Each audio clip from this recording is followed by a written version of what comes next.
Good morning, students. Today once again welcome back in English class. And today we are going to start the next chapter, and that is the Red Trap, written by Selma Lagerlöf. So first of all हम बात करते हैं title की. Title the rat trap. Everyone knows what is the meaning of rat trap. चूहेदानी. आप सोच रहे ये टाइटल ऐसा कैसा है, मतलब अजीब सा टाइटल है. डेफिनेटली इसका स्टोरी भी अदर चैप्टर से बिल्कुल अलग है.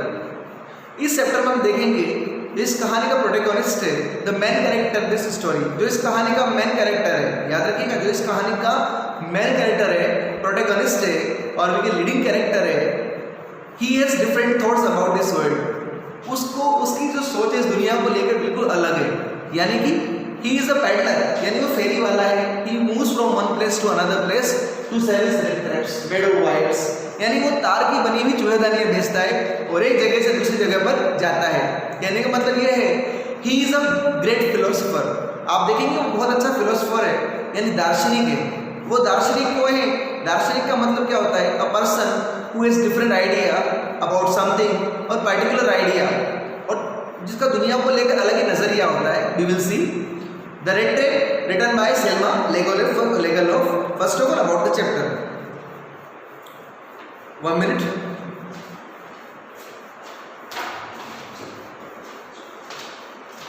अबाउट द स्टोरी हम स्टार्ट कर रहे हैं. The rat trap is set amidst the mines of Sweden. ये रेड ट्रैप जो चैप्टर है ये कहाँ लिखा गया था, कहाँ से लिया गया है? ये स्वीडन जो कंट्री है उसकी माइंस, जो कोयले की खाने उनके बीच उस समय लिखा गया था. रिच इन आयरन और जो लोह व अयस्क से परिपूर्ण है. Which figure largely in the history, जिसका हिस्ट्री में बहुत अच्छा स्थान है. And legends of the country. Legends का मतलब मीथ्स, यानी पौराणिक कथाओं में. The story is told somewhat in the manner of the fairy tale. इस कहानी को परियों की कहानी के रूप में जाना जाता है. Now come to about the writer. Selma Lagerlöf was a Swedish writer whose stories have been translated into many languages. Selma Lagerlöf एक स्वीडन के राइटर है जिनकी कहानियों का कई लैंग्वेज में अनुवाद किया जा चुका है, ट्रांसलेट किया जा चुका है. A universal theme runs through all of them. उन सभी का थीम एक ही है, विषय वस्तु एक ही है. A belief that the essential goodness in a human being can be awakened through the understanding and love. ये कहानी, इस कहानी का मैसेज ही यही है कि what is the message of this chapter? That hidden goodness can be risen or can be awakened. कि इंसान की छुपी हुई अच्छाई को जगाया जा सकता है by proper behavior and by proper treatment और by showing love and understanding. कहने का मतलब है एक अच्छे इंसान को बुरा इंसान बनाया जा सकता है और एक बुरे को अच्छा इंसान बनाया जा सकता है, प्रोवाइडेड बशर्ते how we behave with him और हर, हम उससे कैसा बिहेव करते हैं. Now first come to first line. Once upon a time there was a man who went around selling small rat traps of wire. एक बार की बात है, एक इंसान था जो तार की बनी हुई चूहेदानियां बेचने के लिए one place to another place जाता था, हर जगह चक्कर लगाता था. ही मेड हिमसेल्फ देमसेल्फ, वो उन्हें खुद बनाता था. At odd moments. Odd moments का मतलब नॉट रेगुलरली, यानी अकेजनली. वो कभी कभार ही बनाता था, रेगुलरली नहीं बनाता था. फ्रॉम द, और किस तरह से बनाता था? From the material he got by begging.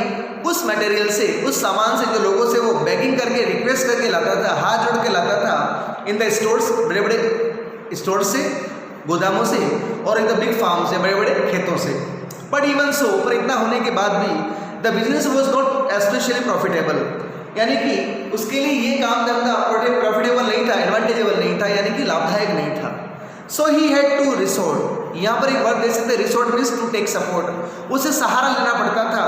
To both begging, यानी भीख मांगने का मतलब लोगों से रिक्वेस्ट कर उस स्टोर से या किसी फार्म से और मटेरियल परचेज करना, मतलब परचेज नहीं, भीख मांग कर लाना. ऐसे वायरस लाना जो वहाँ खेतों में या फिर किसी स्टोर में काम के नहीं हो. लोगों से या तो हाथ जोड़ता था. और petty thievery. What is the meaning of petty? Trifle. It means small, छोटी मोटी, तुच्छ, डिस्गस्टिंग. थैवरी मीन्स थेफ्ट, छोटी मोटी चोरियां किया करता था. To keep body and soul together, ये ईडियम है. What is the meaning of to keep body and soul together?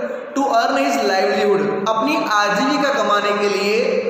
एक तो वो बेगिंग करता था, यानी कि he used to sell rat traps made of wires and he made small theft, petty thievery. थेवरी means theft और पेटी मीन्स ट्राइफल, और छोटी मोटी चोरियां करता था.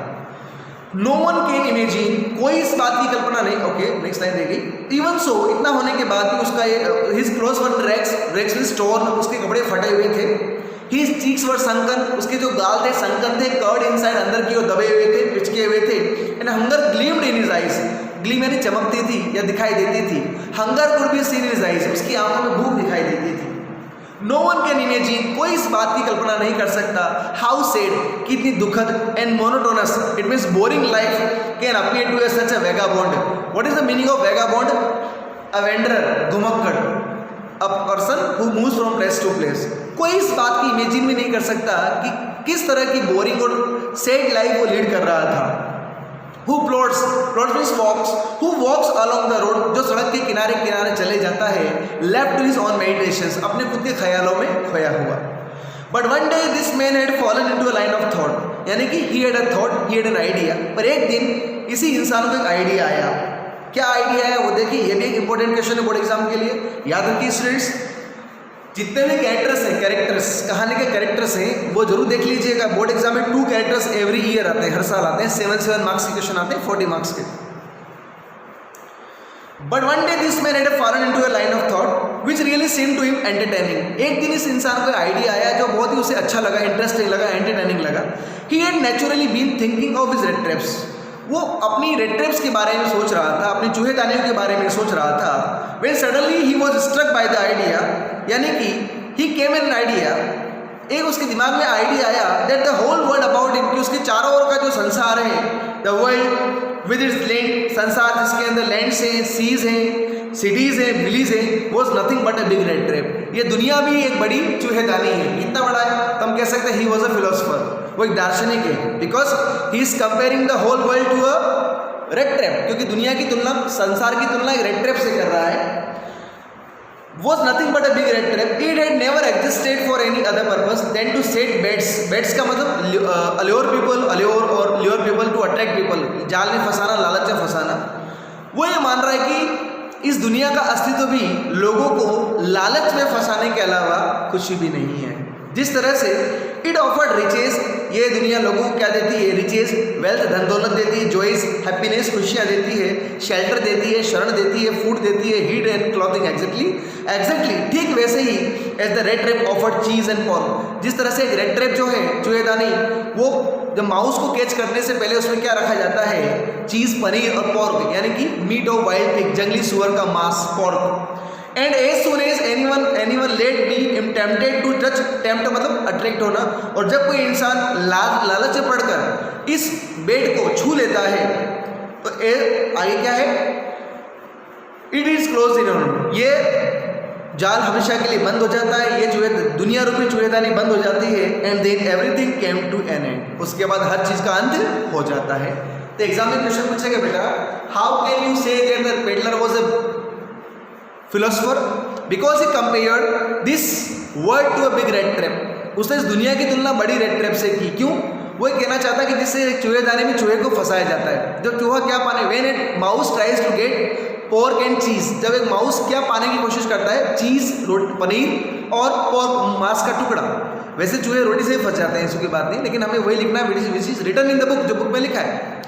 As a rat is caught when tries to get pork and cheese, like that when the people of this world want to get the shelter, joys, wealth of this world, they get attracted towards the beds, वो जाल में फंस जाते हैं, and they never come outside, उस जाल से कहीं बाहर नहीं आते। कहने का मतलब जब लोग दुनिया की धन दौलत को पाने की कोशिश करते हैं ना, तो कई बार वो सीधे रास्ते नहीं, वो गलत रॉन्ग वेज, वो गलत रास्ते अपनाते हैं और अपने आप को उस जाल में फंसा लेते हैं, गलत रास्तों के जाल में। And they can never come outside, और उन रास्तों से बाहर कभी नहीं आ सकते। यानी कि क्राइम की दुनिया में आ तो जाते हैं पर उस दुनिया से बाहर नहीं जा पाते। तो आपसे फिर बताता हूँ मैं आपको, the peddler was a philosopher because he compare this world to a rat trap. As a rat trap is put there to attract a rat, when the mouse tries to get the pork and cheese, it is caught in the red trap। like that in this world also, इस संसार में भी, when the people of this world want to or try to get the beautiful objects of this world, they are caught in the snare, they are caught in the red trap like world। वो दुनिया रूपी चूहेदानी में फंस जाते हैं and they can never come out, वो उससे बाहर नहीं आ पाते। एग्जाम में ये पूछेगा, from where did he get the idea that this world is red trap? उसको ये आइडिया कहाँ से आया कि दुनिया भी चूहेदानी है? One day when he was thinking about his own red traps, he had an idea that this world is also a big red trap. ये याद रखना, ये क्वेश्चन है, कहीं टीचर बेटा पढ़ा तो लेते हैं लेकिन उन्हें ये पता नहीं कौन सा क्वेश्चन इंपॉर्टेंट है बोर्ड एग्जाम के हिसाब से. Next, the world had of course never been very kind to him. इस कहानी में लिखा कि ये दुनिया उसके लिए कभी काइंड नहीं थी, मतलब लोगों का जो बिहेवियर था उस पेडलर के प्रति कभी अच्छा नहीं था. So it gave unwanted Joy. यहाँ पर एक वर्ड लिखा अनवांटेड जॉय, कहने का मतलब उसे बहुत अधिक खुशी मिलती थी, यानी इतनी खुशी मिलती थी जिसकी तुलना कभी नहीं की जा सकती. हम कह सकते हैं जिसके बारे में हम बयान नहीं कर सकते. जब वो दुनिया के बारे में गलत सोचता था उसे बहुत अधिक क्या मिलती थी, खुशी मिलती थी, unwanted joy. Next, to think ill of it in this way, यानी दुनिया के बारे में जब वो बुरा सोचता था, it gave him great pleasure, उसे बहुत खुशी मिलती थी.